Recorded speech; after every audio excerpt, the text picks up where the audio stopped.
പക്ഷെ ഞാൻ ജീവിതത്തിൽ BJP എന്നൊരു നന്മ പ്രതീക്ഷിച്ചത് ഈ നരേന്ദ്രമോദി ആ സ്ഥലത്ത് വന്നിട്ട് ഒരു ചെറിയ കുട്ടിയെ പിടിച്ച് അതിനെങ്ങനെ പുറത്ത് തല്ലോടിയപ്പോൾ ഞാൻ വിചാരിച്ചു ഇവരിലും ലേശം മനുഷ്യത്വം ബാക്കിയുണ്ട് എന്നെനിക്ക് തോന്നിപ്പോയി. അതൊരു കുറ്റമായിരുന്നു എന്നാണ് ഈ സമരമുഖത്ത് നിൽക്കുമ്പോൾ എനിക്ക് തോന്നുന്നു. വല്ലാത്ത കുറ്റമായി പോയത് ഒരിക്കലും കരുതാൻ പാടില്ലായിരുന്നു. നമുക്കൊരു ഭരണഘടന ഉണ്ടല്ലോ. ഈ ഇടയിട്ട് BJPക്കാർ ഇടയ്ക്കിടയ്ക്ക് ഇത് പൊന്തിക്കുന്നുണ്ട്. ആര് BJP ഭരണഘടന പൊന്തിച്ചുകൊണ്ടിരിക്കുക. അപ്പോൾ ഈയിടെയായിട്ട് BJP എന്ന് പറയുമ്പോൾ ഞാൻ എപ്പോഴും അങ്ങനെയാണ് എൻ്റെ മനസ്സിലേക്ക് അത് കടന്നു വരിക. അത് പ്രധാനമന്ത്രി നരേന്ദ്രമോദി ആയാലും ശരി, നാട്ടിൻപുറത്തെ കൈമ കെട്ടിപ്പോണൊരു BJPക്കാരായാലും ശരി, അയാളെ കാണുമ്പോൾ ഞാൻ എൻ്റെ മനസ്സിങ്ങനെ പറയും, അയ്യോ എത്ര വിഷമകരമായൊരു സാഹചര്യമാണ്. നമ്മുടെ മനുഷ്യ സംസ്കാരത്തിൻ്റെ മഹാ ഔന്നത്യത്തിൻ്റെ നന്മകൾ ഒന്നിനെയും സ്വീകരിക്കാത്ത, തൊട്ടടുത്ത് നിൽക്കുന്ന മനുഷ്യൻ്റെ മതം നോക്കി മാത്രം പെരുമാറുന്ന ഒരു സംസ്കാര ശൂന്യതയിലേക്ക് നാട് പോകുന്നല്ലോ എന്ന ദുഃഖത്തോടു കൂടിയേ അതിനെ കാണാൻ കഴിയും. ജൂലൈയിൽ സംഭവം നടന്നിട്ട് ഇത്ര കാലമായിട്ട് എല്ലാവരും വന്നു പോയിട്ട് നോക്കിക്കണ്ടിട്ട് ആ പ്രയാസമൊക്കെ രേഖപ്പെടുത്തിയിട്ട് എന്ത് തന്നു എന്ന ചോദ്യത്തിന് മനോഹരമായ മറുപടിയാണ് ഒന്നും തന്നില്ല എന്ന്. എങ്ങനെ ഈ മറുപടി കൊടുക്കാൻ പറ്റാതെ എനിക്ക് മനസ്സിലാവുന്നില്ല. ഒന്നും തന്നില്ല. നമ്മളവസാനം ഹൈക്കോടതി പോകേണ്ടി വന്നില്ലേ? ഹൈക്കോടതി ചോദിച്ചില്ലേ? ഹൈക്കോടതി ചോദിച്ചില്ലേ നിങ്ങൾ എന്തേ കൊടുത്തു എന്ന്? എന്താ ഉത്തരം? ഉത്തരവുണ്ടോ? ഉത്തരവാദിത്തമില്ലായ്മയാണ് അവരുടെ ഉത്തരം. അതാണ് ഈ കേന്ദ്ര BJP കേരളത്തിലെ ജനങ്ങളോട്, മുഴുവൻ മനുഷ്യരോട് കാണിച്ച ഏറ്റവും മോശപ്പെട്ട പ്രവർത്തനമാണ് BJPയുടെ കേന്ദ്ര ഗവൺമെൻറ് ഈ വയനാട് ദുരന്തവുമായി ബന്ധപ്പെടുത്തി ഇപ്പോൾ കാണിച്ചിട്ടുള്ളത്. എന്താ വെച്ചാൽ നമ്മളെ മാധ്യമങ്ങളുടെ ഒരു ഗുണം എന്താ വെച്ചാൽ നമ്മൾ ഇതിൻ്റെ സങ്കീർണതകളൊക്കെ വെച്ചിട്ടല്ലേ ഒരു ദുരിതാശ്വാസത്തിൻ്റെ സഹായം വേണമെന്നുള്ള കടലാസ് കൊണ്ടേ കൊടുക്കുക. അതല്ല, മുലപ്പാലിൽ ഉപ്പ് നോക്കാതിരിക്കുന്ന ഇവന്മാർ പോയിട്ട് ഈ ചോദിച്ചത് അധികമാണത്. ലോകത്ത് ഇങ്ങനെ ഒരു കൂട്ടുണ്ടോ? നമ്മളെ പിണറായിനെ കുറിച്ചുള്ള കുറ്റാണിത്. ഈ പ്രകൃതി ദുരന്തം ഉണ്ടായപ്പോൾ പിണറായി ചോദിച്ചത് അധികമായി പോയി. വല്ലതും തന്നോ? ആർക്കാ കുറ്റം? ചോദിച്ച പിണറായിക്ക് കുറ്റം. തരാത്ത മോഡിയുടെ മുന്നിൽ പേടിച്ച് വിറച്ച് നിൽക്കുന്ന മാധ്യമ മുതലാളിമാരാണ് ഇവിടെ ഉള്ളത്. മനസ്സിലാക്കണം. അവരുടെ അടുത്ത് ശമ്പളം വാങ്ങിയിട്ട് അവർ ഇത് എഴുതിക്കൊണ്ടിരിക്കുന്നത്. അവിടെ സംശയം. ചോദിച്ച പിണറായിക്ക് കുറ്റും, തരാത്ത മോഡിക്ക് ഗുണവും. എന്താ ഇവരുടെയൊക്കെ മനസ്സിലിരിപ്പ്? നമ്മൾ ഞാൻ സത്യത്തിൽ എനിക്ക് മാധ്യമങ്ങളിൽ പ്രവർത്തിക്കുന്നവരുടെ ഭയങ്കര ബഹുമാനമാണ്. അതിനേക്കാൾ സ്നേഹം. ഈ കാണുമ്പോൾ തന്നെ എന്തൊരു നല്ല ചെറുപ്പക്കാർ. ഈ വെയിലത്ത്, മഴയത്ത്, പിന്നെ ആ ദുരന്ത സ്ഥലത്ത്, പിന്നെ രാവിലെ ചിലപ്പോൾ നമ്മൾ എണീറ്റ് നടക്കാൻ പോകുമ്പോൾ അവിടെ ഇതേറ്റ് നിൽക്കണ്ടാവും. 5:30 മണിക്കൊക്കെ എണീറ്റിട്ടാ ജോലി ഉണ്ടെങ്കിൽ ശമ്പളം കിട്ടൂല. രാവിലെ 5:30 മണിക്കൊക്കെ ഉണ്ടല്ലേ വടി പിടിച്ച് നിൽക്കണ്ടാവും. നല്ലപ്പോൾ ഡൽഹിയിലൊക്കെ കൊടും തണുപ്പിൽ ആ പാർലമെന്റിന്റെ മുന്നിൽ ഒരു 10-25 പത്രക്കാരാ വണ്ടി കൊണ്ടിട്ട് ഈ വടിയും പിടിച്ച് ഇങ്ങനെ നിൽക്കല്ലേ ഈ തണുപ്പത്ത്. ജീവിക്കാൻ വേണ്ടിയില്ലേ നിൽക്കുന്നത്. ഏതാണ്ട് അതിർത്തിയിൽ പട്ടാളക്കാർ നിൽക്കണ മാതിരിയാണ് ഇവർ നിൽക്കുന്നത്. അത്രയും വലിയ സേവനം നടത്തുന്നുണ്ട്. പക്ഷെ എന്താ ചെയ്യുക? ആ സേവനത്തിൻ്റെ ഗുണം മുഴുവൻ നരേന്ദ്രമോദിക്കും ഇജാതി തെറ്റായി പെരുമാറുന്നവർക്കും അത് മാത്രം. അതാണ് അതിലൊരു സംഘടന. ഇവരോട് നമുക്ക് വിവരമൊന്നുമില്ല. വീടുണ്ടാക്കാനേ നമ്മൾ 4 ലക്ഷം റുപ്യ കേരള ഗവൺമെന്റ് കൊടുക്കുമ്പോൾ 75,000 റുപ്യ കേന്ദ്രത്തിൻ്റെ ഉണ്ടാവും. അപ്പൊ ആ 75,000 എങ്ങനെയാ? 75,000 കൂടി നിങ്ങൾ വാങ്ങിയാൽ ആ വീട്ടിന്റെ മുന്നിൽ ഈ വീടിന്റെ ഐശ്വര്യം നരേന്ദ്രമോദി എന്ന് എഴുതി വെച്ചില്ലെങ്കിൽ ആ 75,000 കിട്ടൂല. മനസ്സിലായോ? നിങ്ങൾ നോക്കിയില്ലേ? മെഡിക്കൽ ഷോപ്പിന്റെ മുന്നിൽ വരെ എഴുതി വെച്ചിട്ടുണ്ട്. ഇവിടെ ഇത് മോഡി വക മെഡിക്കൽ ഷോപ്പ്. എവിടെ എഴുതിച്ചിട്ട് 500-300 കൊടുത്തിട്ടുണ്ടാവും. അതിനാണ് ഈ എഴുതി വെക്കുന്നില്ലേ മെഡിക്കൽ ഷോപ്പിന്റെ മുന്നിൽ. ഉരുൾപൊട്ടൽ നടന്നതിന്റെ പിറ്റേ ദിവസം 90 കിലോമീറ്റർ അകലെ ചാലിയാർ പുഴയിൽ ഒരു മനുഷ്യന്റെ കയ്യ് ഒഴുകിപ്പോവുകയാണ്. ഒരു കൈ ഇങ്ങനെ ഒഴുകിപ്പോകുന്നു ചാലിയാർ പുഴയിലൂടെ. അവർ കൈ കണ്ടെത്തുകയാണ്. അപ്പോൾ ഒരു വാർത്ത, ഒരു കയ്യ് ചാലിയാർ പുഴയിൽ കണ്ടെത്തി. പിന്നെ നമ്മൾ കണ്ടത് എന്താ? പിന്നെ നമ്മൾ കണ്ടത് നൂറുകണക്കിന് മനുഷ്യൻ്റെ കൈ അറ്റുപോയ, കാലറ്റുപോയ, തലയറ്റുപോയ മനുഷ്യരുടെ മൃതശരീര ഭാഗങ്ങൾ ചാലിയാറിലൂടെ ഒഴുകി വരുന്നതാണ്. ചാലിയാർ ഉൾക്കൊള്ളുന്ന പ്രദേശത്തെ ഏറ്റവും പ്രധാനപ്പെട്ട പട്ടണമായ നിലമ്പൂരിലെ താലൂക്ക് ആശുപത്രിയിലാണ് ഈ മൃതശരീരങ്ങളുടെ പോസ്റ്റ്മോർട്ടം നടത്തിയത്. ആ പോസ്റ്റ്മോർട്ടം ഒന്നൊന്നായി നടത്തിക്കൊണ്ടിരിക്കെ ഒരു രാത്രി ഇനി നാളെ പോരെ എന്നൊരു ചോദ്യം വരികയുണ്ട്, സ്വാഭാവികമായ ചോദ്യം. ഒരു ചർച്ച നടത്തി. അപ്പോഴത്തെ തീരുമാനം നാളേക്ക് വെക്കരുത് എന്നാണ്. സംവിധാനങ്ങളുണ്ടാക്കി ആ പോസ്റ്റ്മോർട്ടങ്ങളെ മുഴുവൻ നടത്തി. അവിടെ നിലമ്പൂർ നിലയ്ക്ക് 80 കിലോമീറ്റർ അപ്പുറത്താണ് പോസ്റ്റ്മോർട്ടം നടക്കുന്ന ആശുപത്രി. കാരണം അവിടെയാണ് നമ്മൾ ഏറ്റവും കൂടുതൽ മൃതശരീരങ്ങൾ കണ്ടെത്തുന്നത്. വലിയ സന്നാഹല്ലേ നടത്തിയത്. DNA പരിശോധന. ഒരു കൈ പോലും, ബാക്കി ശരീരം പോയിരിക്കുകയാണ്, ഒരു കൈയാണ്. ആ കൈയിനെ കണ്ടെത്തണം. നമ്മൾ ആരുടെ കൈയാണ് എന്ന് നമ്മൾ കണ്ടെത്തണം. എങ്കിലേ എന്ത് നൽകാൻ പറ്റുള്ളൂ? ദുരിതാശ്വാസം നൽകാൻ പറ്റും. അവയവത്തിൻ്റെ ഒരു ഭാഗം കിട്ടിയിട്ട് അതിനെ DNA പരിശോധന നടത്തിയിട്ട് ഇന്നാളുടെ മൃതശരീരമെന്ന് കണ്ടെത്തിക്കൊണ്ടേ നമുക്ക് ചെയ്യാൻ പറ്റൂ. ഓരോന്നിനെയും, മരിച്ചുപോയ മനുഷ്യനെ ബഹുമാനിക്കണം. ഓരോന്നിനും പ്രത്യേക മൊബൈൽ മോർച്ചറിയാണ് ഓരോന്നിനും തയ്യാറാക്കിയത്. എത്രയോ ആംബുലൻസുകൾ നിലമ്പൂരിൽ കൊണ്ടുവന്നു. എല്ലാവരും, നമ്മളാകെ വലിയ പോലീസ് സംവിധാനങ്ങൾ. ഒരു SHO അദ്ദേഹത്തിൻ്റെ നേതൃത്വത്തിലാണ് ഒരു മൃതശരീരം കൊണ്ടുപോകുക. ഒരു പെൺകുട്ടിക്ക് ഇപ്പം കേരള ഗവൺമെൻറ് ജോലി കൊടുക്കും. ഞാൻ അങ്ങനെ പേടിച്ചിരിക്കുകയാണ്. ഏതെങ്കിലും കോടതി അതും ക്യാൻസൽ ചെയ്യുമോ എന്നുള്ള പേടിയുള്ള ആളാണ് ഞാൻ. ഇപ്പോഴത്തെ കാലമാണ്, ഒന്നും പറയാൻ പറ്റില്ല. കേരള ഗവൺമെൻറ് കൊടുത്തല്ലോ. കേരള ഗവൺമെൻറ് ആ കാര്യത്തിൽ മാത്രമല്ല, ഓരോ കുടുംബത്തെയും നമ്മൾ സംരക്ഷിച്ചല്ലോ. ഏതെങ്കിലും ഒരു ദുരിതബാധിതൻ കേരള സർക്കാർ നടത്തിയ പ്രവർത്തന കുറവിനെ കുറിച്ച് ഒരു പരാതി പറഞ്ഞിട്ടുണ്ടോ? കേരളത്തിൻ്റെ ഗവൺമെൻറ് മാത്രമല്ല, കേരളത്തിലെ ജനതയാകെ എത്ര വലിയ ദുരിതാശ്വാസ സഹായം പോയത്. നമ്മളെ മുഖ്യമന്ത്രി പറഞ്ഞു, ഒരാളും ഒരു പഴയ സാധനം അങ്ങോട്ട് അയക്കരുത്. ഒരു പഴയ കുപ്പായം, ഒരു പഴയ പാഴ്വസ്തു നിങ്ങൾ സഹായമായിട്ട് അയക്കരുത്. കേരളം അങ്ങനെയാണ് അതിനോട് പ്രതികരിച്ചത്.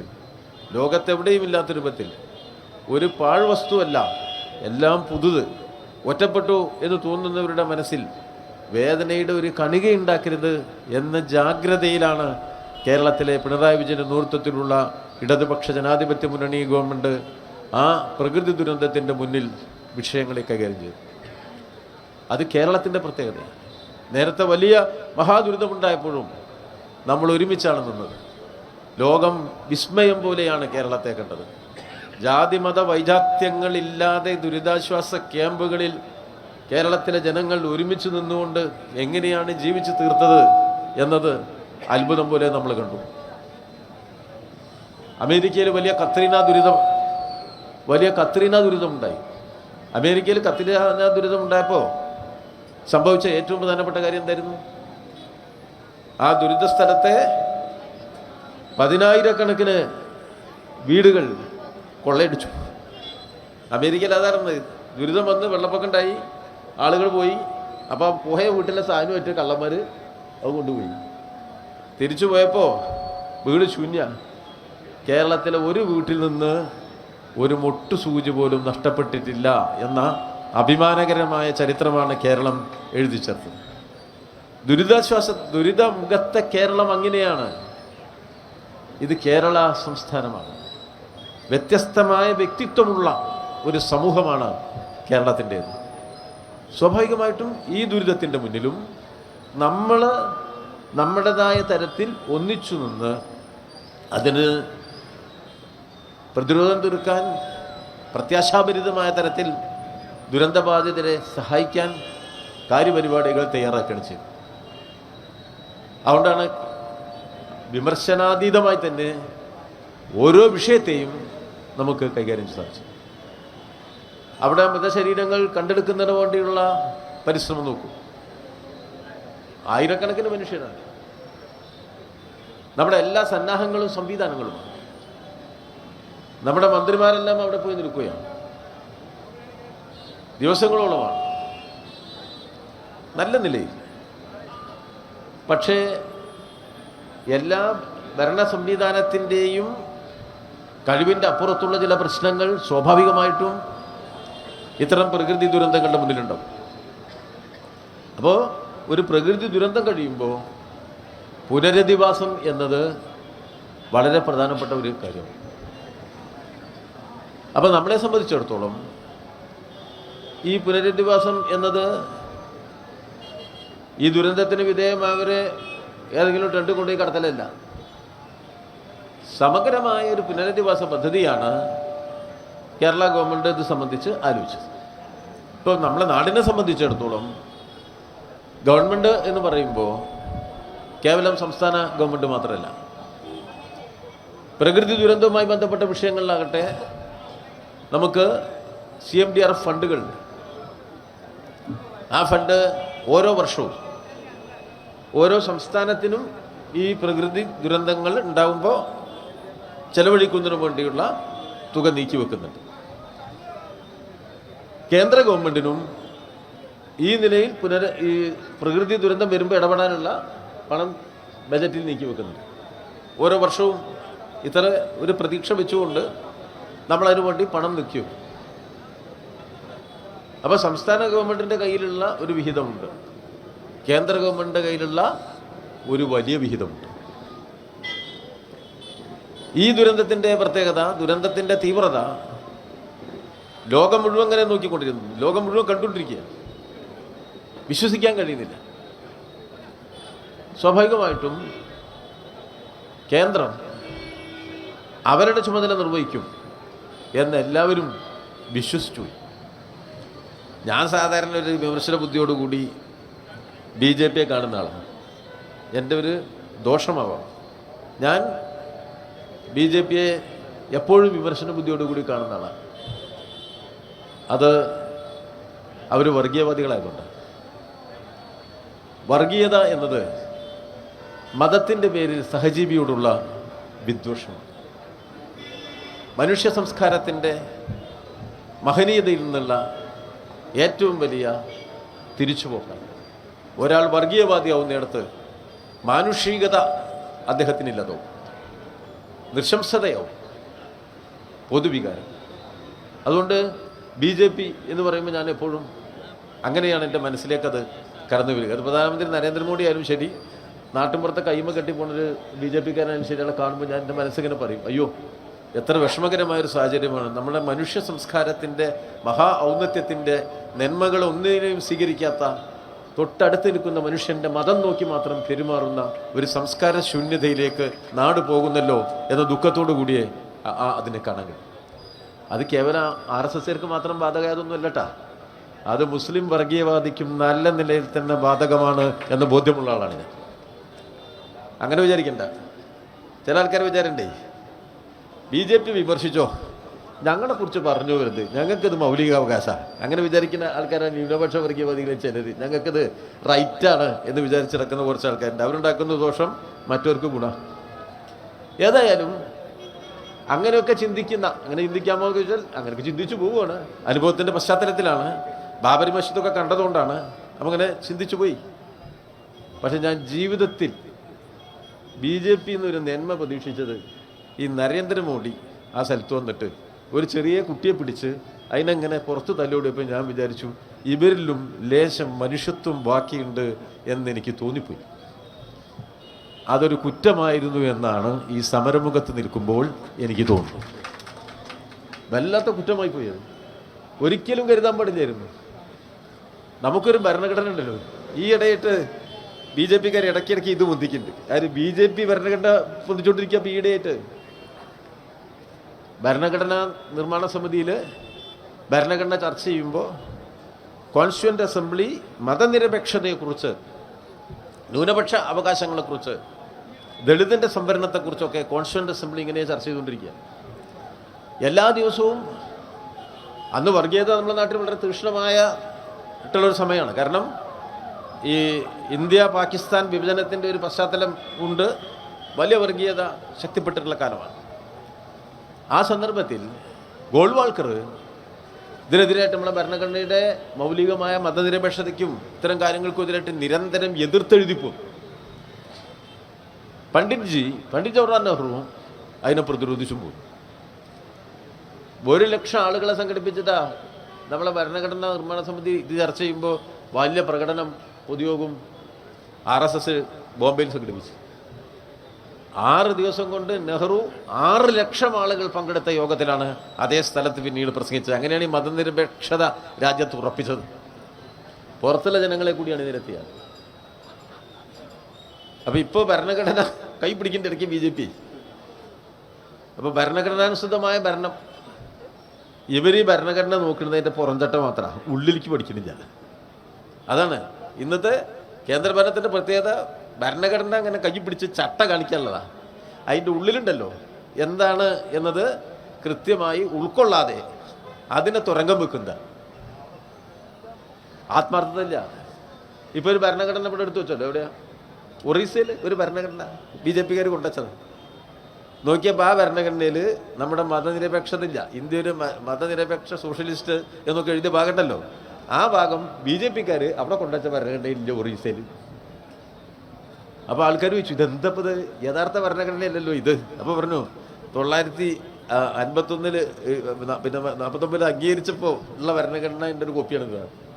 ഭരണഘടന അതിന് ശേഷം എത്ര തവണ ഭേദഗതി ചെയ്തു, എന്തെല്ലാം മാറ്റങ്ങൾ വരുത്തി. ഇപ്പോഴുള്ള കയ്യിലുള്ള ഭരണഘടനയല്ല ഇന്ത്യൻ ഭരണഘടന, അതോ 935 ഗവൺമെൻറ് ഓഫ് ഇന്ത്യ ആക്റ്റാണോ? അത് കഴിഞ്ഞിട്ട് പാസ്സാക്കിയ നമ്മുടെ പിന്നെ അന്നത്തെ 1ാമത്തെ കോൺസ്റ്റിറ്റ്യൂന്റ് അസംബ്ലി പാസ്സാക്കിയതാണോ? ഭേദഗതികളും കൂട്ടിച്ചേർക്കലും വരില്ലേ? തടി തപ്പാനുള്ള ന്യായ. അപ്പോൾ ഭരണഘടന നമുക്ക് അനുശാസിച്ച തരത്തിൽ ഇന്ത്യക്കാരെ ഒരുമിച്ച് കണ്ട് അതിൻ്റെ മതനിരപേക്ഷ സ്വഭാവം നിലനിർത്തി ഭരണഘടനാനുസൃതമായിട്ടല്ലേ രാജ്യഭരണം നടത്തുക. ആ ഇന്ത്യ ഭരണഘടന എന്ന് പറയുമ്പോൾ യൂണിയൻ ഓഫ് സ്റ്റേറ്റ് ആണ്. കേന്ദ്ര ഗവൺമെന്റും സംസ്ഥാനങ്ങളും ഉൾക്കൊള്ളുന്നതാണ് ഇന്ത്യ ഭരണം. അപ്പോൾ ആ ഭരണഘടന അനുശാസിക്കുന്ന തരത്തിൽ എല്ലാവരും പെരുമാറണം. കേന്ദ്ര ഗവൺമെന്റ് പെരുമാറണം, സംസ്ഥാന ഗവൺമെന്റ് പെരുമാറണം, ജുഡീഷ്യറി പെരുമാറണം, എക്സിക്യൂട്ടീവിലെ മറ്റ് സംവിധാനങ്ങൾ പെരുമാറണം. അങ്ങനെയല്ലേ രാജ്യം മുന്നോട്ട് പോവുക? ആ ഭരണഘടനയുടെ ഏറ്റവും പ്രധാനപ്പെട്ട മൂല്യമല്ലേ ഫെഡറൽ മൂല്യങ്ങൾ, സംസ്ഥാനങ്ങളുടെ അവകാശങ്ങൾ. അപ്പൊ സംസ്ഥാനങ്ങളുടെ അവകാശങ്ങളും അതുമായി ബന്ധപ്പെട്ട സ്ഥലമുണ്ട്, കേന്ദ്രത്തിന്റെ അവകാശങ്ങളും അതുമായി ബന്ധപ്പെട്ട സ്ഥലമുണ്ട്. രാജ്യഭരണം നിർവഹിക്കുമ്പോൾ കേന്ദ്രവും സംസ്ഥാനവും എല്ലാം ചേർന്നല്ലേ രാജ്യം ഭരിച്ചു പോവുക. ക്രമസമാധാനം സംസ്ഥാന വിഷയമാണ്, പട്ടാളോ കേന്ദ്ര വിഷയമാണ്. അങ്ങനെയാണ് അത്. നികുതി സംസ്ഥാനം പിരിക്കേണ്ട മേഖലകളുണ്ട്, കേന്ദ്രം പിരിക്കേണ്ട മേഖലകളുണ്ട്. അങ്ങനെയായിരുന്നു അത്. പക്ഷെ നിർഭാഗ്യകരമായ ഒരു കാര്യം വന്നു, അതിലൊക്കെ വെള്ളം ചേർത്തുകൊണ്ടിരിക്കുകയാണ്. ആ വെള്ളം ചേർക്കലിൻ്റെ ഭാഗമായി കേന്ദ്രത്തിന് തോന്നിയമാതിരി പ്രവർത്തിക്കുകയാണ്. ഭരണഘടനാ മൂല്യങ്ങൾക്കനുസരിച്ചല്ല. അപ്പോൾ ഒരു വലിയ പ്രകൃതി ദുരന്തം ഉണ്ടായാൽ പോലും മനുഷ്യത്വത്തോടു കൂടി പ്രവർത്തിക്കാൻ ഈ BJPയുടെ കേന്ദ്ര ഗവൺമെന്റ് സന്നദ്ധമാകുന്നില്ല. അതാണ് ഇപ്പോൾ പൂർണ്ണമായി നടക്കുന്നത്. ഇവിടെ സുരേഷ് ബാബും സുരേഷ് രാജും ഒക്കെ പറഞ്ഞല്ലോ, ജൂലൈയിൽ സംഭവം നടന്നിട്ട് ഇത്ര കാലമായിട്ട് എല്ലാവരും വന്നു പോയിട്ട് നോക്കിക്കണ്ടിട്ട് ആ പ്രയാസമൊക്കെ രേഖപ്പെടുത്തിയിട്ട് എന്ത് തന്നു എന്ന ചോദ്യത്തിന് മനോഹരമായ മറുപടിയാണ് ഒന്നും തന്നില്ല എന്ന്. എങ്ങനെ ഈ മറുപടി കൊടുക്കാൻ പറ്റാതെ എനിക്ക് മനസ്സിലാവുന്നില്ല. ഒന്നും തന്നില്ല. നമ്മൾ അവസാനം ഹൈക്കോടതി പോകേണ്ടി വന്നില്ലേ? ഹൈക്കോടതി ചോദിച്ചില്ലേ? ഹൈക്കോടതി ചോദിച്ചില്ലേ നിങ്ങൾ എന്തേ കൊടുത്തു എന്ന്? എന്താ ഉത്തരം? ഉത്തരവുണ്ടോ? ഉത്തരവാദിത്തമില്ലായ്മയാണ് അവരുടെ ഉത്തരം. അതാണ് ഈ കേന്ദ്ര BJP കേരളത്തിലെ ജനങ്ങളോട്, മുഴുവൻ മനുഷ്യരോട് കാണിച്ച ഏറ്റവും മോശപ്പെട്ട പ്രവർത്തനമാണ് BJPയുടെ കേന്ദ്ര ഗവൺമെന്റ് ഈ വയനാട് ദുരന്തവുമായി ബന്ധപ്പെടുത്തി ഇപ്പൊ കാണിച്ചിട്ടുള്ളത്. ഇന്ന് നമ്മൾ പത്രത്തിൽ വായിച്ചില്ലേ, നമ്മുടെ ഇപ്പൊ 2221 കോടി രൂപ നഷ്ടം എന്നുള്ള നിലയ്ക്ക്. ആ നഷ്ടം എന്ന് പറയുമ്പോൾ അതിൻ്റെ ഒരു കണക്ക് ഉണ്ട്, നഷ്ടത്തിൻ്റെ ഒരു കണക്കുണ്ട്. ഈ 2221 കോടി ഉണ്ട്. നമ്മളീ പത്രക്കാർ ഇവിടെ ഉണ്ടേ, ഇവരെ പേടിക്കണം. എന്താ വെച്ചാൽ നമ്മളെ മാധ്യമങ്ങളുടെ ഒരു ഗുണം എന്താ വെച്ചാൽ നമ്മൾ ഇതിൻ്റെ സങ്കീർണതകളൊക്കെ വെച്ചിട്ടല്ലേ ഒരു ദുരിതാശ്വാസത്തിൻ്റെ സഹായം വേണമെന്നുള്ള കടലാസ് കൊണ്ടേ കൊടുക്കുക. അതല്ല, മുലപ്പാലിൽ ഉപ്പ് നോക്കാതിരിക്കണം ഇവന്മാർ പോയിട്ട് ഈ ചോദിച്ചത് അധികമാണത്. ലോകത്ത് ഇങ്ങനെ ഒരു കൂട്ടുണ്ടോ? നമ്മളെ പിണറായിനെ കുറിച്ചുള്ള കുറ്റാണിത്. ഈ പ്രകൃതി ദുരന്തം ഉണ്ടായപ്പോൾ പിണറായി ചോദിച്ചത് അധികമായി പോയി. വല്ലതും തന്നോ? ആർക്കാ കുറ്റം? ചോദിച്ച പിണറായിക്ക് കുറ്റം. തരാത്ത മോഡിന്റെ മുന്നിൽ പേടിച്ച് വിറച്ച് നിൽക്കുന്ന മാധ്യമ മുതലാളിമാരാണ് ഇവിടെ ഉള്ളത്. മനസ്സിലാക്കണം. അവരുടെ അടുത്ത് ശമ്പളം വാങ്ങിയിട്ട് അവർ ഇത് എഴുതിക്കൊണ്ടിരിക്കുന്നത്. അവിടെ സംശയം. ചോദിച്ച പിണറായിക്ക് കുറ്റും, തരാത്ത മോഡിക്ക് ഗുണു. എന്താ ഇവരുടെയൊക്കെ മനസ്സിലിരിപ്പ്? ഞാൻ സത്യത്തിൽ എനിക്ക് മാധ്യമങ്ങളിൽ പ്രവർത്തിക്കുന്നവരുടെ ഭയങ്കര ബഹുമാനമാണ്. അതിനേക്കാൾ സ്നേഹം. ഈ കാണുമ്പോൾ തന്നെ എന്തൊരു നല്ല ചെറുപ്പക്കാർ. ഈ വെയിലത്ത്, മഴയത്ത്, പിന്നെ ആ ദുരന്ത സ്ഥലത്ത്, പിന്നെ രാവിലെ ചിലപ്പോൾ നമ്മൾ എണീറ്റ് നടക്കാൻ പോകുമ്പോൾ അവിടെ ഇതേറ്റ് നിൽക്കണ്ടാവും. 5:30 മണിക്കൊക്കെ എണീറ്റിട്ടാ ജോലിയുണ്ട്. ഇനി ശമ്പളം കിട്ടൂല. രാവിലെ 5:30 മണിക്കൊക്കെ ഉണ്ടല്ലേ വടി പിടിച്ച് നിൽക്കണ്ടാവും. നല്ലപ്പോൾ ഡൽഹിയിലൊക്കെ ചെന്നാൽ കൊടും തണുപ്പിൽ ആ പാർലമെന്റിന്റെ മുന്നിൽ ഒരു 10-25 പാത്രക്കാരാ വണ്ടി കൊണ്ടിട്ട് ഈ വടിയും പിടിച്ച് ഇങ്ങനെ നിൽക്കല്ലേ ഈ തണുപ്പത്ത്. ജീവിക്കാൻ വേണ്ടിയില്ലേ നിൽക്കുന്നത്? ഏതാണ്ട് അതിർത്തിയിൽ പട്ടാളക്കാർ നിൽക്കണ മാതിരിയാണ് ഇവർ നിൽക്കുന്നത്. അത്രയും വലിയ സേവനം നടത്തുന്നുണ്ട്. പക്ഷെ എന്താ ചെയ്യുക? ആ സേവനത്തിൻ്റെ ഗുണം മുഴുവൻ നരേന്ദ്രമോദിക്കും ഇജാതി തെറ്റായി പെരുമാറുന്നവർക്കും അത് മാത്രം. അതാണ് അതിലൊരു സങ്കടം. ഇവരോട് നമുക്ക് വിവരമൊന്നുമില്ല. പക്ഷെ നോക്കൂ, എന്തൊരു ഇതാ ചെയ്തത്. നമ്മൾ പൈസ വെച്ചതിൻ്റെ കണക്ക് ഇതാണ്. എന്നിട്ട് അടിച്ച് ഇറക്കി കളഞ്ഞില്ലേ? കേരളത്തോടും കേരളത്തിലെ ജനങ്ങളോടുമുള്ള സമീപനത്തിൻ്റെ പശകായിരുന്നു. ഒന്നും തരാത്ത കേന്ദ്ര ഗവൺമെൻറ്റിനെ ന്യായീകരിക്കുന്നൊരു പ്രവർത്തനമായിരുന്നു. കേരളത്തിലെ പ്രതിപക്ഷം എന്താ ചെയ്തുകൊണ്ടിരുന്നത്? പ്രതിപക്ഷം നരേന്ദ്രമോദിയെ കുറ്റപ്പെടുത്തിയോ? ഇവിടെ ഒരു പ്രത്യേകത ഉണ്ട്. എന്തൊരു അവസരം കിട്ടിയാലും ഇടതുപക്ഷത്തെ, പിണറായിയെ അതിനെ കുറ്റപ്പെടുത്താനാ. ഇപ്പോൾ ഇന്ത്യയിൽ ഈ ഫെഡറൽ സംവിധാനം തകർത്ത് വയനാട്ടിൽ പോലും ധനസഹായം നൽകാത്ത ഇത് ഒറ്റപ്പെട്ടൊരു സംഭവമാണോ? അല്ല, ഇത് സ്ഥിരമായി സംഭവിച്ചുകൊണ്ടിരിക്കുക. സംസ്ഥാനങ്ങളുടെ അധികാരത്തെ കവർന്നെടുത്തിരിക്കുക. സംസ്ഥാനങ്ങളുടെ അധികാരത്തെ കവർന്നെടുത്ത കൂട്ടത്തിൽ ഏറ്റവും കൂടുതൽ ബുദ്ധിമുട്ടിക്കുന്നത് കേരള സംസ്ഥാനത്തെ. അതാണ് നമ്മൾ മനസ്സിലാക്കേണ്ടത്. കേരളത്തെ കൂടുതലായിട്ട് ബുദ്ധിമുട്ടിക്കുക എന്ന ഒരു നിലപാട് ഇപ്പോൾ കേന്ദ്രം സ്വീകരിക്കുകയാണ്. അതാണ് ആ കേന്ദ്ര അവഗണനയുടെ ആഴം. ഇപ്പൊ നമുക്ക് ഏതാണ്ട് 57,400 കോടി രൂപ, 57,000 കോടി രൂപ ഇപ്പം നമ്മളതങ്ങോട്ട് പിടിച്ചു വെച്ചിരിക്കുകയാണ്. പിടിച്ചു വെച്ചിരിക്കുക. എന്ത് ചോദിച്ചാലും തരൂല. അങ്ങനെയാണ്. ഇപ്പൊ വെള്ളപ്പൊക്ക ദുരിതാശ്വാസം ഉണ്ടായി, 2,221 കോടി രൂപ തരണം എന്ന് കത്ത് കൊടുത്താൽ, കത്ത് വായിച്ചാൽ അവിടുന്ന് അപ്പം ഒരു കത്തയക്കും. അതിൽ ആ 3-ാമത്തെ ഭാഗം ഒന്നും കൂടി വിശദീകരിക്കണം. അപ്പോൾ പിണറായി അത് വിശദീകരിച്ച് അങ്ങോട്ട് അയച്ചാൽ അപ്പം ഒരു കത്തയക്കും. അതിൽ 6-ാമത്തെ ഭാഗത്തിൻ്റെ 3-ാമത്തെ വരിയിലെ 4-ാമത്തെ വാക്കൊന്ന് മാറ്റണം. അത് മാറ്റിയിട്ട് അങ്ങോട്ട് അയച്ചാൽ അപ്പോഴേക്കിനും 6 മാസം കേട്ടോ വായിച്ചിട്ടുണ്ട് അയക്കാൻ. പിന്നെ പറയും ആ മുകളിലിട്ട തലക്കെട്ട് ശരിയായിട്ടില്ല, പിന്നെ അത് മാറ്റി അയക്കണം. ചുരുക്കത്തിൽ നിങ്ങൾ മനസ്സിലാക്കേണ്ടത് എന്താ വെച്ചാൽ എപ്പോഴും ഒരു കേന്ദ്രത്തിൻ്റെ കത്ത് ബാക്കിയായിരിക്കും. മനസ്സിലായോ? ഒരു കത്ത് എപ്പോഴും ബാക്കിയാ കേന്ദ്രം. ഇവിടെ എന്തിനാ ഒന്നും തരാതിരിക്കാനുള്ള കത്താത്. ഈ നമ്മുടെ മാധ്യമ സുഹൃത്തുക്കളുടെ ഒരു പ്രത്യേകത അറിയോ? കേരളം ആവശ്യത്തിന് രേഖകൾ കൊടുക്കുന്നില്ല. ലോകാവസാനം വരെ രേഖ കൊടുത്താൽ തീരാത്ത രേഖയാണ് ഈ കേന്ദ്രം ചോദിക്കണതെന്ന് അറിയാഞ്ഞിട്ടല്ല കേട്ടോ ഇവർ എഴുതുന്നത്. നമ്മളൊരു തൊട്ടെട്ടണം. മനസ്സിലായെങ്കിൽ എപ്പോഴും മനസ്സിലായിക്കൊള്ളണം. നമ്മളെ പല ആൾക്കാർക്ക് തന്നെ അറിയില്ലേ? കേന്ദ്രം നമുക്ക് കിട്ടുന്നില്ല, നേരത്തിന് ചോദിക്കുന്നില്ല, ചോദിക്കേണ്ടതുപോലെ ചോദിക്കുന്നില്ല, അവിടെ അങ്ങനെ പണം നിറഞ്ഞു നിൽക്കുകയാണ്, അത് മേടിക്കുന്നതിൽ പരാജയപ്പെട്ടിരിക്കുന്നു. ഇവിടെ പിണറായി ഇതാ എഴുതുക. മനസ്സിലായോ? അപ്പൊ ഇവര് എഴുതുമ്പോൾ നിങ്ങൾ മനസ്സിലായിക്കൊള്ളണം ഇത് കളവാണ്. എപ്പോഴും മനസ്സിലായിക്കൊള്ളണം. നമ്മളെ തട്ടാനാ. അവിടുന്ന് നോക്കൂ നിങ്ങൾ. മാറ്റിവെച്ച് അപ്പൊ UGCയുടെ സ്കെയിൽ നടപ്പിലാക്കുമ്പോൾ 5 കൊല്ലത്തെ പൈസ കേന്ദ്രം തരണം. അതിന്റെ 5 കൊല്ലം തരുള്ളൂ. ഒക്കെ അങ്ങനെ പോ എല്ലാം 5 കൊല്ലത്തെ സഹായ 5 കൊല്ലം കഴിഞ്ഞാൽ ഞങ്ങൾ നമ്മൾ നടത്തിക്കൊള്ളുന്ന. മനസ്സിലായില്ലേ? ബുദ്ധിമുട്ടുള്ള കുട്ടികളെ പഠിപ്പിക്കാനുള്ള സംവിധാനം, അതിനൊരു സ്കീം കേന്ദ്ര ഗവൺമെന്റ് ഉണ്ടാക്കി. 5 കൊല്ലം അവർ പൈസ തരും. 5 കൊല്ലം കഴിഞ്ഞാൽ നമ്മളെ പകലേക്ക് പൂട്ടുക. അതാണ് സ്ഥിതി. അപ്പൊ UGC നടപ്പിലാക്കുമ്പോഴും ആദ്യത്തെ 5 കൊല്ലത്തെ പൈസ കേന്ദ്രം തരും.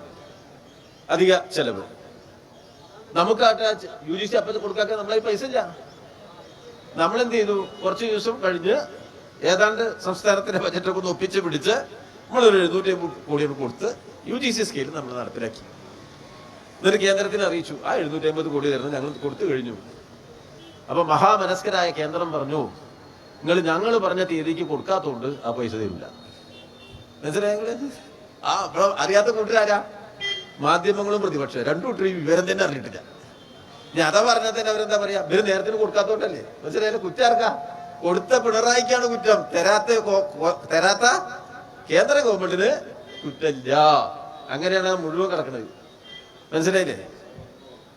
ഇപ്പൊ നമ്മുടെ ക്ഷേമ പെൻഷന്റെ 10%, ഭവന നിർമ്മാണത്തിന്റെ 3%, ചെറിയ ചെറിയ കേന്ദ്ര പെൻഷൻ 3, മറ്റേ 10 തരുന്നുണ്ട്. ആര്? വീടുണ്ടാക്കാനേ. നമ്മള് 4 ലക്ഷം റുപ്യ കേരള ഗവൺമെന്റ് കൊടുക്കുമ്പോ 75,000 റുപ്യ കേന്ദ്രത്തിന്റെ ഉണ്ടാവും. അപ്പൊ ആ 75,000 എങ്ങനെയാ? 75,000 കൂടി നിങ്ങൾ വാങ്ങിയാൽ ആ വീട്ടിന്റെ മുന്നിൽ ഈ വീടിന്റെ ഐശ്വര്യം നരേന്ദ്രമോദി എന്ന് എഴുതി വെച്ചില്ലെങ്കിൽ ആ 75,000 കിട്ടൂല. മനസ്സിലായോ? നിങ്ങൾ നോക്കിയില്ലേ? മെഡിക്കൽ ഷോപ്പിന്റെ മുന്നിൽ വരെ എഴുതി വെച്ചിട്ടുണ്ട് ഇവിടെ. ഇത് മോഡി വക മെഡിക്കൽ ഷോപ്പ്. എവിടെ തേച്ചിട്ട് 500 300 കൊടുത്തിട്ടുണ്ടാവും. അതിനാണ് ഈ എഴുതി വെക്കുന്നുണ്ടല്ലോ മെഡിക്കൽ ഷോപ്പിന്റെ മുന്നിൽ. ഇവർക്ക് അതാ വേണ്ടത്. ഏത്? മോഡിന്റെ ചിത്രം. ഞങ്ങൾക്ക് മോഡിന്റെ ചിത്രമല്ല വേണ്ടത്, ചോരാത്ത ഒരു പെരയാണ് വേണ്ടത്. ഞങ്ങൾ പിണറായി പറഞ്ഞിട്ടുണ്ടോ? പിണറായിന്റെ ഫോട്ടോ വെക്കാന്ന് ഇവിടെ പറഞ്ഞിട്ടുണ്ടോ കേരളത്തില്? ഇത് പിണറായി വക എന്ന് പറഞ്ഞിട്ടുണ്ടോ? ആ വീടില്ലാത്തവന്റെ ആത്മാഭിമാനത്തെയല്ലേ ചോദ്യം ചെയ്യുന്നത്? ആത്മാഭിമാനത്തെ ചോദ്യം ചെയ്യല്ലേ? അതാ നിലപാട്. ഓരോന്നോരോന്നെടുക്കൂ. കേരളത്തിനോട് എന്ത് സമീപനം? റെയിൽവേ എടുക്കൂ. റെയിൽവേ എടുക്കാൻ ഇപ്പൊ ശബരിമല അവിടെ റെയിൽവേ ഇവരുണ്ട്. ഇപ്പൊ കേന്ദ്രം ഒരു കത്തയച്ചിരിക്കുക. എന്ത്? നിങ്ങൾ ഇതിന്റെ പകുതി പൈസ എടുത്താൽ ബാക്കി പൈസ ഞങ്ങൾ എടുക്കാം. ഏത് ലോകത്ത് ഈ റെയിൽവേ ആയിരുന്നാ? റെയിൽവേയിൽ ടിക്കറ്റ് കിട്ടാൻ പൈസ നമുക്ക് പകുതി നമുക്കുണ്ട? റെയിൽവേയിൽ ടിക്കറ്റ് കിട്ടാൻ പകുതി നമുക്കുണ്ട? ഇല്ല. റെയിൽവേയിൽ ഗൂഡ്സ് വണ്ടി ഓടിയാൽ പകുതി നമുക്കുണ്ടോ? ഇല്ല. പിന്നെയോ ഇന്ത്യയിൽ ഇന്ന് വരെ റെയിൽവേ ലൈൻ പൈസയിൽ അതിന് പൈസ കേന്ദ്ര ഇന്നലെ കൊടുക്കും. റെയിൽവേ ബജറ്റ് ഉണ്ടായിരുന്നില്ല ഇവിടെ? റെയിൽവേക്ക് ഒരു ബജറ്റ് ഇല്ലേ? വരവ് ചെലവുണ്ടായിരുന്നില്ലേ? അതൊക്കെ പരിചയണ്ടാക്കി BJP. റെയിൽവേന്റെ കാശും കൂടി അടിച്ചു മാറ്റി വെച്ചിരിക്കുക. എന്നാൽ അദാനി മുതലാളിക്ക് ഇവിടെ ഇപ്പൊ ഞാൻ കഴിഞ്ഞ ആഴ്ച ഹിമാലയിൽ പോയി. അപ്പൊ ഹിമാലയത്തിന്റെ ഉള്ളിലേക്ക് പുതിയൊരു റെയിൽവേ ലൈൻ ഉണ്ടായിക്കൊണ്ടിരിക്കുന്നത്. അപ്പൊ നമ്മൾ വിചാരിക്കും ഹിമാലയം കയറാനുള്ള എളുപ്പത്തിനാണ് ഈ റെയിൽവേ ലൈൻ. അല്ല, ആ ഹിമാലയത്തിൽ ഇപ്പൊ ഈ ഹിമാലയത്തിലെ കല്ലുണ്ട്, ഈ മറ്റേ വെള്ളാരം കല്ല്. അത് ഉപയോഗിച്ചുകൊണ്ട് ഹിമാലയത്തിൽ ധാരാളം സിമന്റ് ഫാക്ടറികൾ വന്നിട്ടുണ്ട് ഇപ്പൊ. അപ്പൊ ആ സിമന്റ് ഫാക്ടറികളിൽ നിന്നുള്ള സിമന്റ് ഒക്കെ പ്രത്യേക വണ്ടിയാക്കിയിട്ട് താഴെ കൊണ്ടുവന്നാക്കിയിട്ടുണ്ട്. ഇപ്പൊ നമ്മൾ അദാനി മുതലാളി ആ സ്ഥലത്തുള്ള മുഴുവൻ സിമന്റ് കമ്പനി മേടിച്ചു. നിങ്ങൾക്കറിയാലോ, ഇന്ത്യയിലെ തുറമുഖങ്ങളുടെ 33%, വിമാനത്താവളങ്ങളുടെ 23%, നമ്മുടെ സിമന്റിന്റെ 20% ആരായില്ല? അദാനിന്റെ ഇല്ല. നമ്മളവിടെ ഒരു ACC ഉണ്ടായിരുന്നില്ലേ? പാലക്കാട്ടിന്റെ ചുരം കടന്ന അവിടെ ഒരു ACC ഉണ്ടായിരുന്നു പണ്ട് മധുക്കരയില്. ഇപ്പൊ ആരതാ? അദാനിന്റെ ACC മേടിച്ചു. ഓരോരോ ചെറിയ ചെറിയ എല്ലാ സിമന്റ് കമ്പനിയും മേടിച്ചു. താമസിയാതെ അദാനി വലിയ മുതലാളിയെ വേണല്ലോ. വൈകുന്നേരമോളം പണിയെടുത്ത് 1000 റുപ്യ കിട്ടുള്ളൂ. അദാനി ലോകാവസാനം വരെ 1000 റുപ്യക്ക് പണിയെടുത്താൽ ഈ 4 ലക്ഷം കോടിയാവോ? അംബാനി ലോകാവസാനം വരെ പണിയെടുത്താൽ ഈ കോടാനും കോടിയാവോ? അങ്ങനെ വെച്ചാൽ നമുക്ക് എല്ലാവരും വീട്ടിൽ കോടി ഉണ്ടാവണ്ടേ? നമ്മളൊന്നും വീട്ടിൽ കോടി ഉണ്ടാവണില്ലല്ലോ. ഒരു സഹായം ചെയ്യാണ്ട് ഈ കോടി ഉണ്ടാവോ? ഈ സഹായം മുഴുവൻ ആര് കൊടുത്ത സഹായത്തിലാ ഈ അദാനി ലക്ഷക്കണക്കിന് കോടി ഉണ്ടാക്കിയത്? അത് നരേന്ദ്രമോദിയും കേന്ദ്ര ഭരണകൂടവും നൽകിയ സഹായത്തിലായി കോടീശ്വരന്മാര് മേലോട്ട് പോയത്. ലോകത്തിലെ ഏറ്റവും കൂടുതൽ ലാഭമുണ്ടാക്കുന്ന മുതലാളി ഇന്ത്യയിലാണ്. 30.2% ലാഭമാണ് കഴിഞ്ഞ 10 കൊല്ലത്തിൽ ഉണ്ടാക്കിയത്. ആരുടെ സഹായം കൊണ്ടാണ്? കേന്ദ്രത്തിന്റെ, നമ്മുടെ ജനങ്ങളുടെ കയ്യിലിരിക്കുന്ന പോർട്ട്, ജനങ്ങളുടെ പൈസ ചെലവാക്കി ഉണ്ടാക്കിയ എയർപോർട്ട്, ജനങ്ങളുടെ പൈസ ചെലവാക്കി ഉണ്ടാക്കിയ കമ്പനികൾ, ജനങ്ങളുടെ പൈസ ചെലവാക്കി ഉണ്ടാക്കിയ യാത്രാ സംവിധാനങ്ങൾ, രാജ്യത്തിന്റെ ഖനിജങ്ങൾ. ലോകത്തെവിടെയും അത് മുതലാളിയുടേതല്ല. ഇന്ത്യയിൽ ഖനിജങ്ങളെ മുഴുവൻ, ഇരുമ്പിനെ, പിന്നെ ചെമ്പിനെ, അലൂമിനിയത്തിനെ, കൽക്കരിയെ, ധാതു ലവണങ്ങളെ മുഴുവൻ ഈ മുതലാളിമാർക്ക് കുത്തി ചോർത്തി കൊത്തി എടുത്ത് കൊണ്ടുപോയി വിറ്റ് കാശാക്കി കോടീശ്വരന്മാരായി ലോകത്തേക്ക് വളരാനുള്ള വാതിലുകൾ തുറന്നു കൊടുക്കുന്ന ഈ കേന്ദ്ര ഗവൺമെന്റ് സംസ്ഥാനത്തോട് എന്താ ചെയ്ത്? പിണറായിയോട് വരാ, തീവണ്ടിപ്പാത ഉണ്ടാക്കണോ? സ്ഥലം എടുത്തോ, നിങ്ങൾ എടുക്ക്. അതല്ലേ സമീപനം? ഇപ്പൊ ദേശീയപാത ഉണ്ടാക്കിയില്ലേ? ദേശീയപാത ഇന്ത്യയിൽ മുഴുവൻ ഉണ്ടാക്കിയല്ലോ. ദേശീയപാതയിൽ 4 വരിപ്പാത ഏറ്റവും അവസാനം ഉണ്ടാക്കുന്നത് എവിടെയാ? ഏറ്റവും അവസാനം കേരളത്തിലാ. ഓരോ ലിറ്റർ പെട്രോൾ അടിക്കുമ്പോഴും 2 റുപ്യ അതിനുണ്ടുണ്ട്. ഓരോ ലിറ്റർ പെട്രോൾ അടിക്കുമ്പോഴും ഓരോ മനുഷ്യന്റെ എത്ര കൊല്ലമായിട്ട് കൊണ്ടുപോയി. ഈ കേരളത്തിൽ നിന്ന് പെട്രോളിന്റെ മേലെയുള്ള സെസ്സായി ദേശീയപാതയ്ക്ക് വേണ്ടി കൊണ്ടുപോയ പണത്തിന്റെ അളവ് എത്ര കൊല്ലമായി? 10-30 കൊല്ലമായിട്ട് കൊണ്ടുപോവാണ്. വിലത് ഇവിടെ നിക്ഷേപിച്ചോ? ഏറ്റവും അവസാനം വരുന്നത് ഇവിടെയാ. അപ്പൊ ഇവിടെ സ്ഥലം കിട്ടില്ല. ഇവിടെ മറ്റേ വലിയ കഴിവുള്ളവരല്ല UDF നമ്മളൊക്കെ സാധുക്കള്. നമുക്ക് കഴിവില്ലല്ലോ. ഇവര് കഴിവിന്റെ മഹാമേരുക്കളല്ലേ. UDF മുഖ്യമന്ത്രിമാർ, UDF മന്ത്രിമാർ, പിന്നെ സുധാകരൻ, പിന്നെ സതീശൻ മുതൽ മാങ്കൂട്ടത്തിൽ വരെയുള്ള മഹാ കഴിവുള്ളവർ ഇങ്ങനെ നടക്കാണ്. അവര് ഭരിക്കുമ്പോഴല്ലേ വികസിക്കുക. ഉമ്മൻചാണ്ടി 5 കൊല്ലം മുഖ്യമന്ത്രിയായിട്ട് 1 ഇഞ്ച് സ്ഥലം റോഡിന് വേണ്ടി എടുത്തില്ല. ദേശീയപാതയ്ക്ക് 1 ഇഞ്ച് സ്ഥലം അളക്കാൻ തീരുമാനിച്ചു. PWD വകുപ്പ് ലീഗിനാ സ്ഥലം അളക്കാൻ തീരുമാനിച്ചു. ദേശീയപാതക്ക് വേണ്ടി കുറച്ച് ഒരു മോശമല്ലേ, വികസന നായകന്മാരല്ലേ, ഒന്നും നടത്തില്ല, അളന്നോട്ടെ. അളക്കാൻ വേണ്ടിയിട്ട് അവർ പോയി. ആ കുറ്റിപ്പുറത്താണ് അളക്കാൻ പോയത്. കുറ്റിപ്പുറത്ത് ആ ഭാരതപ്പുഴ തീരത്ത് കൂടി ഇങ്ങനെ പോണ സ്ഥലത്ത് ഒരു ചങ്ങല വെച്ചിങ്ങോട്ട് അളന്നപ്പോ ജമാഅത്തെ ഇസ്ലാമിക്കാരും അവരെടുത്ത് എടുത്തു. ജമാഅത്തെ ഇസ്ലാമി അടിച്ചു. എന്നിട്ടോ ഇവര് നേരെ വെച്ചു പിടിച്ചു കോഴിക്കോട്ടേക്ക്. കോഴിക്കോട്ട് CH ഓർമ്മിടിച്ച് ഇറങ്ങുന്ന സ്ഥലത്താണ് ലീഗിന്റെ ആഫീസ്. ലീഗ് ഓഫീസിന് അവിടെ ഒരു യോഗം നടക്കണ്ടായിരുന്നു. അവിടെ ചെന്ന് 2 മുദ്രാവാക്യം ജമാഅത്തെ ഇസ്ലാമി. അപ്പൊ പാലക്കാട്ടെ തങ്ങളോട് ഇറങ്ങി വന്നു. എന്ത് ചോദിച്ചു? ഇവിടെ അളക്കാൻ പാടില്ലായിരുന്നു. അപ്പൊ അദ്ദേഹം പറഞ്ഞു ഇവിടെ അളക്കാൻ പാടില്ലായിരുന്നു. അതിന് ശേഷം കേരളത്തിൽ അളന്നിട്ടില്ല. 1 ഇഞ്ച് അളന്നോ? 1 ഇഞ്ച് റോഡ് തൊട്ടല്ല, 1 ഇഞ്ച് അളന്നില്ലല്ലോ. ഇവിടെ പിണറായി വിജയന്റെ നേതൃത്വത്തിൽ ഗവൺമെന്റ് വന്നു. നമ്മളാ ദേശീയപാത ഇല്ലാതെ കേരളത്തിൽ നിൽക്കാൻ കഴിയില്ല. അത്രയധികം അപകടങ്ങളാണ്. ഏറ്റവും കൂടുതൽ വാഹനമുള്ള സംസ്ഥാനമാണ്. ദേശീയപാത ഇവിടെ വികസിപ്പിക്കണം. പിണറായി മുഖ്യമന്ത്രി ഉടനെ ഡൽഹിക്ക് പോയി. അവിടെ ചെന്നപ്പോ ഇതേ വർത്താനം. ഇതുവരെ മറ്റൊരു സംസ്ഥാനത്തോടും പറയാത്തതാണ് കേരളത്തിനോട് പറഞ്ഞത്. നിങ്ങൾ സ്ഥലമെടുക്കാനുള്ള പൈസയിലേക്ക് നിങ്ങൾ പൈസ തരണം. ഇവിടുന്ന് കൊണ്ടുപോയ പൈസ ഉണ്ടാ, ഈ പെട്രോളിന്റെ പൈസ മുഴുവൻ കൊണ്ടുപോയതാ. നിങ്ങൾ സ്ഥലമെടുക്കാനുള്ള എനിക്ക് പൈസ തരണം എന്ന് പറഞ്ഞു. കുടുങ്ങിയോ? എവിടുന്ന സംസ്ഥാനം കൊടുക്കുക? 5000 ചില്ലാനം കോടി റുപ്യ വേണം. നമ്മുടെ സംസ്ഥാനം ഈ ചെറിയ കേരളം 5000 കോടി കൊടുത്താലേ ദേശീയപാത സ്ഥലം എടുക്കുള്ളൂ. എന്നിട്ടല്ലേ പണി കൊടുക്കുള്ളൂ. ഇവര് വിചാരിച്ചെന്താ നിങ്ങള് 5000 കോടി എവിടുന്ന് കക്കാൻ പോകാൻ പറ്റുമോ? കിട്ടൂലെന്ന് വിചാരിച്ചു. പിണറായി വിജയൻ ചോദിച്ചു എത്ര കോടി ഞങ്ങൾക്ക് വേണ്ടത്? 5300 അങ്ങനെ ഒരു തുകയാണ്ട് പറഞ്ഞു. എന്നാ പറയുന്ന സമയത്ത് പറയുന്ന സ്ഥലത്ത് ഈ കാശാണ്ട് തരും എന്നാണ് സഖാവ് പിണറായി വിജയൻ പ്രഖ്യാപിച്ചത്. പൈസ കൊടുത്തു. പൈസ കൊടുത്തപ്പോ സമരക്കേട്ടോടെ വന്നിരുന്നു. ഞാൻ അതിന്റെ വിശ്വാസികൾ ഇപ്പൊ പോണില്ല. ആരൊക്കെയാണ് സമരത്തിന് വന്നത്?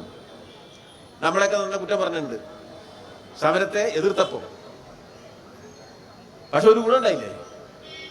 650 കിലോമീറ്റർ നീളത്തിലൊരു ദേശീയപാത 6 വരിയിൽ ഇപ്പൊ കേരളത്തിൽ പണിതുകൊണ്ടിരിക്കുക. 6 വരിയിൽ ആ ദേശീയപാത 650 കിലോമീറ്റർ പണിതുകൊണ്ടിരിക്കുക. അതിന്റെ 2 ഭാഗത്തും സർവീസ് റോഡുണ്ട്.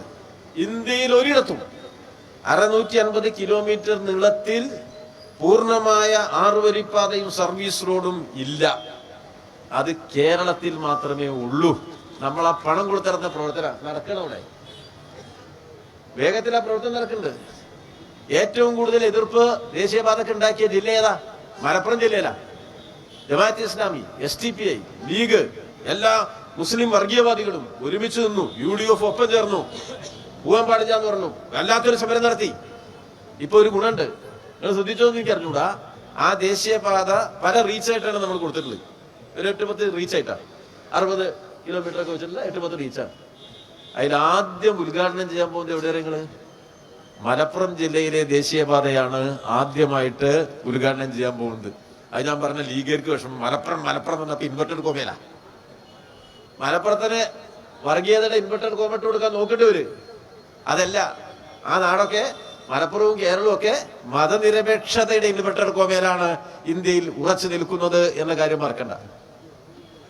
അപ്പൊ ദേശീയപാത നിങ്ങൾ പൈസ തന്നാൽ നല്ല ജാഗ്രത വേണ്ട ഒരു കാലമാണിത്.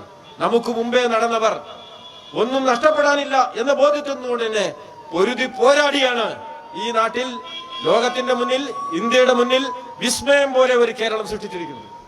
ആ കേരളത്തിന്റെ നന്മകളെ തകർക്കുക എന്ന വലതുപക്ഷ ഗൂഢാലോചന ശക്തിപ്പെടുത്തിയിരിക്കുകയാണ്. അതിന്റെ ഭാഗമായുള്ള അവഗണനകളാണ്. ആ അവഗണനയുടെ ഏറ്റവും ഉയർന്ന രൂപമാണ് ഈ നിലയിൽ ഇപ്പോ വയനാട്ടിൽ ദുരന്തമുണ്ടായിട്ട് മാസങ്ങൾ കഴിഞ്ഞിട്ട് ഒരു ഉറപ്പ് കൊടുക്കാത്തത്. കാണാൻ വന്ന നരേന്ദ്രമോദിയുടെ വിമാന ചെലവ് വരെ പിണറായി ഇവിടെ വിളിച്ചിരിക്കുക. 153 കോടി ഹെലികോപ്റ്റർ പറഞ്ഞതിനല്ലേ? പൈസ തന്നു എന്ന് അവിടെ പറഞ്ഞത് 150 ഹെലികോപ്റ്റർ ഓടിയതിനുള്ള 153 കോടി മാറ്റിവെച്ചതാ. അതാ ഇങ്ങനെ ചെയ്യാൻ പാടുണ്ടോ? അതിനോടുള്ള പ്രതിഷേധമാണ്. ശക്തമായി നാം പ്രതിഷേധിക്കണം. ഇതിനേക്കാൾ കരുത്തോടെ നമുക്ക് ആ പ്രതിഷേധവും മുന്നോട്ട് കൊണ്ടുവരും. വളരെ വിനയപൂർവമായ ഒരു അഭ്യർത്ഥനയേ ഉള്ളൂ. ഇത് കേരളത്തിനോടുള്ളതാണ്. കാണണം, ഞങ്ങൾക്കുള്ളത് ഞങ്ങൾ സഹിച്ചോളും. ഞങ്ങൾക്ക് വേണ്ടിയല്ല, ഞങ്ങൾ ആരും ഈ പ്രസ്ഥാനമാകെ ഞങ്ങളുടെ ആരുടെയും വ്യക്തിപരമായ കാര്യത്തിന് കൊണ്ടിൽ ഇറങ്ങിയതും പ്രവർത്തിച്ചു. പക്ഷെ ഒരു നാടിന് നഷ്ടപ്പെടുമ്പോൾ എല്ലാവരും ഒന്നിക്കണ്ടേ? എല്ലാവരും ഒന്നിക്കണ്ടേ? എല്ലാവരും ഒന്നിക്കേണ്ട ഒരു വിഷയമാണ്. അതാണ് ഞങ്ങൾ ഓർമ്മിപ്പിക്കുന്നത്. ഇത് കേരളത്തോട് കാണിച്ച കൊടും വഞ്ചനയാണ്. ഞാൻ ആദ്യം സൂചിപ്പിച്ചതുപോലെ ഇന്ത്യയുടെ ഭരണഘടനയുടെ പുറംചട്ടം മാത്രം പുറത്തു കാണിക്കാനുള്ളതും അതിലെ മനുഷ്യസ്നേഹപരമായ മതനിരപേക്ഷമായ രാജ്യതാൽപര്യപ്രദമായ സാമൂഹ്യ മുന്നേറ്റത്തിൻ്റെതായ എല്ലാ മേഖലയെയും കാണാതിരിക്കുകയും ചെയ്യുന്ന, ഭരണഘടനയുടെ ഉള്ളടക്കത്തെ തന്നെ പൂർണ്ണമായി ഹനിക്കുന്ന, സംസ്ഥാനങ്ങളോട് ഫെഡറലിസത്തിനോട് പൂർണ്ണമായ വിരോധം കാണിക്കുന്ന കേന്ദ്ര ഭരണ സംവിധാനം കേരളത്തോട് ഇതുപര്യന്തം കാണിച്ചു പോന്ന അവഗണനയിലെ ഏറ്റവും ഉയർന്നത് ഈ പാവപ്പെട്ട മനുഷ്യൻ, ജീവൻ നഷ്ടപ്പെട്ട മനുഷ്യർ, കുടുംബത്തെ നഷ്ടപ്പെട്ടവർ, വീട് നഷ്ടപ്പെട്ടവർ പ്രകൃതി ദുരന്തത്തിന് മുന്നിൽ തളർന്നിരുന്നവരോടുകൂടി കാണിക്കുന്നു എന്ന ഈ പ്രയാസകരമായ അവസ്ഥയെ